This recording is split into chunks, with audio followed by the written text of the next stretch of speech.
আজকে ভাতটা কিন্তু একটু বেশি করে বানিও, কারণ আজকে আমি চিংড়ি মাছের ভর্তা বানিয়েছি। তো দেখো, তো চলো কিভাবে বানিয়েছি তোমাদের সাথে সেটা শেয়ার করি। তো রান্নাটা কিভাবে করব তো চলো দেখি। এখানে আমি চিংড়ি মাছ নিয়েছি, ধনিয়া পাতা, লঙ্কা, রসুন, দুটো পেঁয়াজ নিয়েছি, আর এখানে হচ্ছে আমি কালো জিরে লঙ্কা নিয়েছি। এবার আমি কি করব, পেঁয়াজটাকে আমি কেটে নেব। পেঁয়াজটা আমি কেটে নিয়েছি, ধনিয়া পাতাও কেটেছি, লঙ্কাটাও আমি মাঝখানিতে ফেলে নিয়েছি। রসুনটা কিন্তু আমি এরকমই রাখবো, এটা আমি থেতো করব না। এই মাছের মধ্যে এবার আমি লবণ আর হলুদ মিশিয়ে নেব, মিশিয়ে এটাকে একটু মেখে নেব।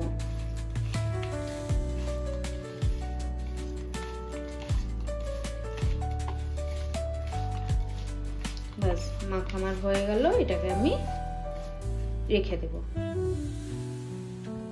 কড়াইটা আমি বসিয়ে দিয়েছি, গ্যাস ধরিয়ে গরমও হয়ে গেল। এবার এর মধ্যে আমি তেল দেব, বেশি তেল না, অল্পই তেল দেব।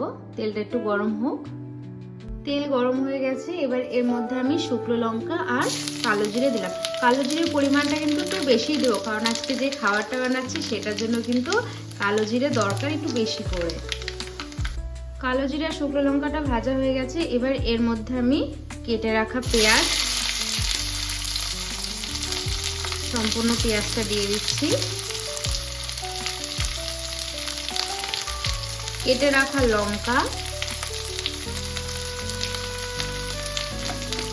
আর রসুন, এবার এটাকে আমি ভালো করে নাড়াচাড়া করে নেব। ভালো করে নাড়াচাড়া করে নিচ্ছি।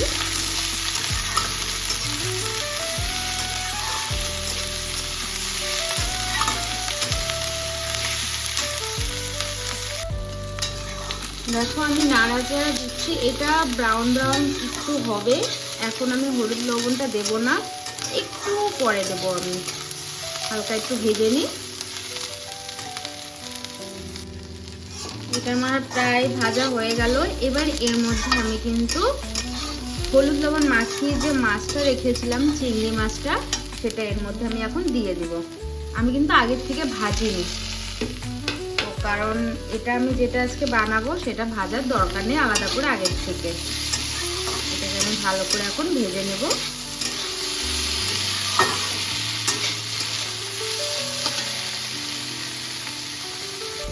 এবার আমি এর মধ্যে স্বাদ মতো লবণ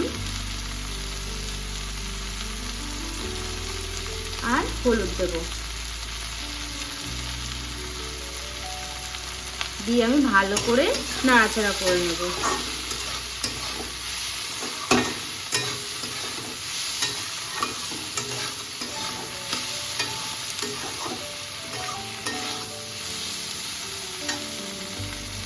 আমি কিন্তু এটা মাঝে মাঝে ভালো করে নাড়াচাড়া করে নিচ্ছি। দেখো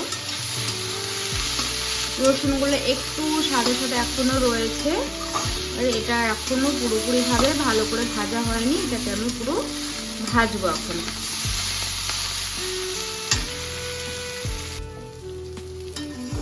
দেখো আমার মোটামুটি এটা ভাজা হয়ে গেছে, দেখে বুঝতে পারছো সবাই। এবার এটার মধ্যে আমি কেটে রাখা ধনিয়া পাতা দিয়ে দেবো এখন।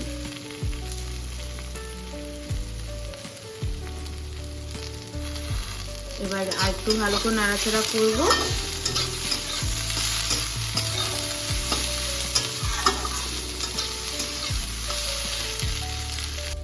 তো ফাইনালি আমার এটা ভাজা হয়ে গেছে। এবার এটাকে আমি একটা থালার মধ্যে বেড়ে কিছুক্ষণের জন্য ঠান্ডা হতে দিব, তারপর আমি এটা মিক্সারে পেস্ট করে নেব। তো থালার মধ্যে আমি নিয়ে নিলাম, এবার এটা একটু ঠান্ডা হতে দেব। তো এটা ঠান্ডা হয়ে গেছে, এবার আমি এটা মিক্সার বোলে দিয়ে দিচ্ছি সব।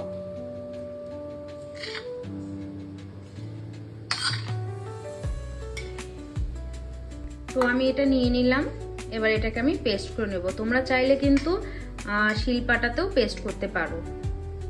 ফাইনালি রেডি হয়ে গেল চিংড়ি মাছের ভর্তা, বা বাটাও বলতে পারো, যে যেটা বলতে পারো। তো দেখো কেমন হয়েছে। তোমরাও বানিয়ে আমাকে জানিও কেমন তোমাদের খেতে লেগেছে।